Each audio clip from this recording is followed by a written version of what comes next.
Hello বন্ধুরা, good morning. হার আর মহাদেব। তো আজকে আমি ভিডিওটা সকাল থেকেই শুরু করছি। এটা আমাদের জানালা থেকে ভিউটা দেখো কত সুন্দর লাগছে। তো আজকে মঙ্গলবার, আমাদের ছিল বিপত্তারিণী পুজো। তো আমি তাই সকাল সকাল স্নান করে চলে এসেছি। পাশের বাড়ির একটা মন্দির ছিল, সেখান থেকে মা পুজো দিয়ে এসেছে। তো সেটাই আমি বলছিলাম, বিপত্তারিণীর দাগাটা আমি হাতে পরে নিয়েছি।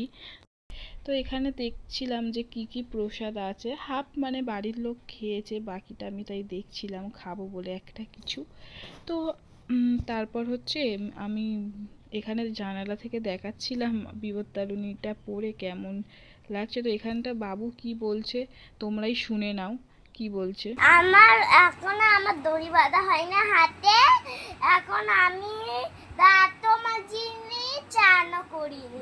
হ্যালো গাইস, চানও করেনি। তোমরা তো শুনতেই পেলে ও কি বলছে। তো ওকে আমি এখানে বলছিলাম একটা হাম্পি দে, ও হাম্পি দেয়নি, নমস্কার নমস্কার করে যাচ্ছে, তারপর দিয়েছে। তো আজকে তো ভাত আরে খেতে নেই, আজকে নিরামিষ লুচি পরোটা খেতে হয়। তো আমাদের হয়েছিল পরোটা আর আলুর দম। আমি খেয়ে নিয়ে তাড়াতাড়ি করে তারপর বিকালে আবার পড়াতে গেলাম। এটা পড়াতে গিয়ে তো টাটা, ভালো থেকো, সুস্থ থেকো।